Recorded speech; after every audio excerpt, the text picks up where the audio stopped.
Time to clear the height of obstruction. This is a tide problem, what I refer to as a backward tides problem. On the sheet of paper is everything from the problem itself, which is written in the description. Okay?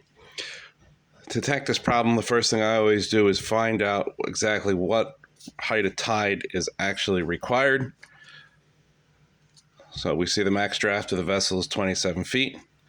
We require 2 feet depth beneath the keel, so 27 plus 2 is 29 feet. The charted depth of the charted depth of the obstruction is 26 feet. The difference between that is the height of tide. So we need 3 feet height of tide on top of that obstruction. The trickiest part of this problem is the fact that the problem states Elizabethport. Elizabethport is a distractor in this problem. It is where we're leaving from. The problem is asking, what time do we clear under Sandy Hook? Okay, now, how do we know what times to grab from the book itself when we're looking at the answer choices? Okay, take your earliest time, midnight 56, and your latest time, 0218, and add an hour and 50 to it. That's your steaming time.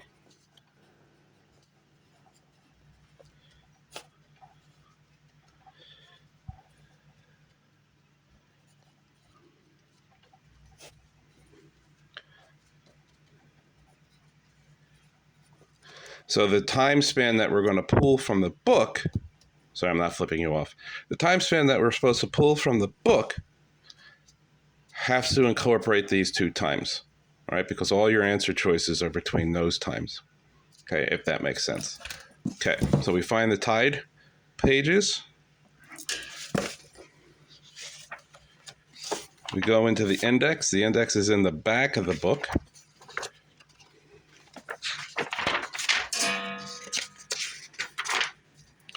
We find Sandy Hook. Sandy Hook. We notice it says Sandy Hook, New Jersey, in parentheses 64 with an asterisk, and then it says 1625. The asterisk in 64 means that's a primary page, so we don't have to go to table 2 at all. So we go straight to 64.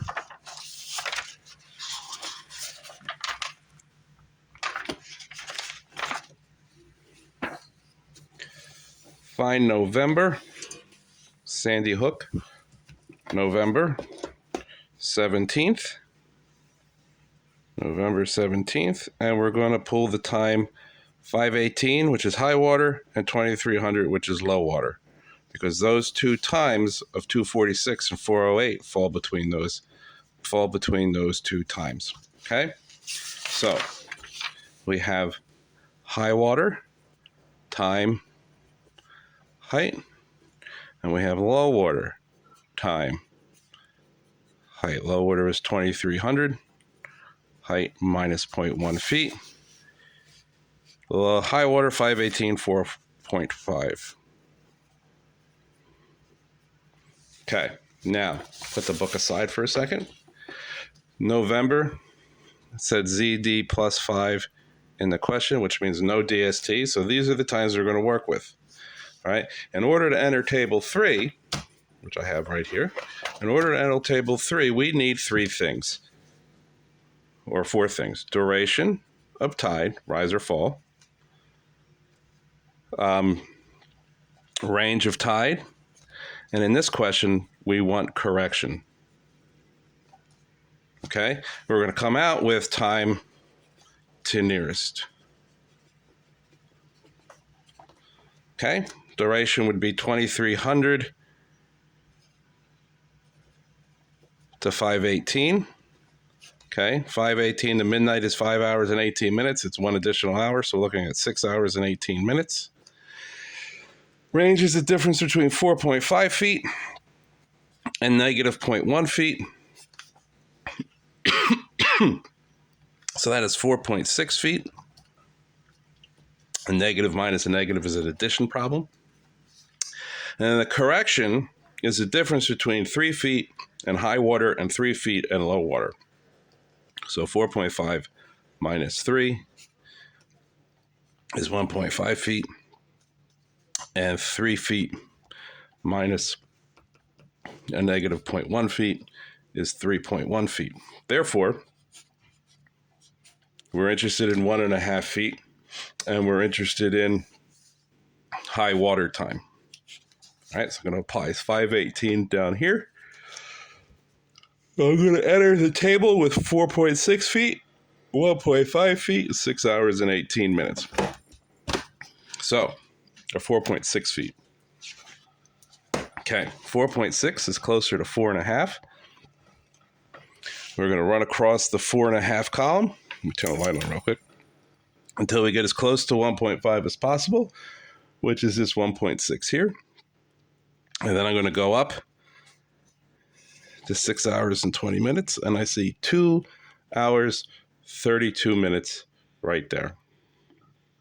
And that's my time correction, 2:32. 2 hours, 32 minutes. I'm going to apply this in the direction of 2300, which means I'm going to subtract because this is on the 16th. All right, so 8 minus 2 is 6. 7 minus 3 is 46. 4 minus 2 is 2. So I had to get to the obstruction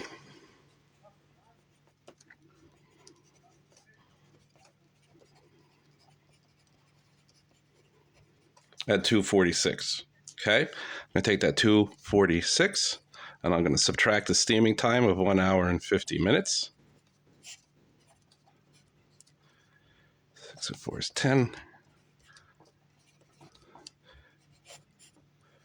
So I can depart Elizabethport at midnight 56 on the 17th. And that is a height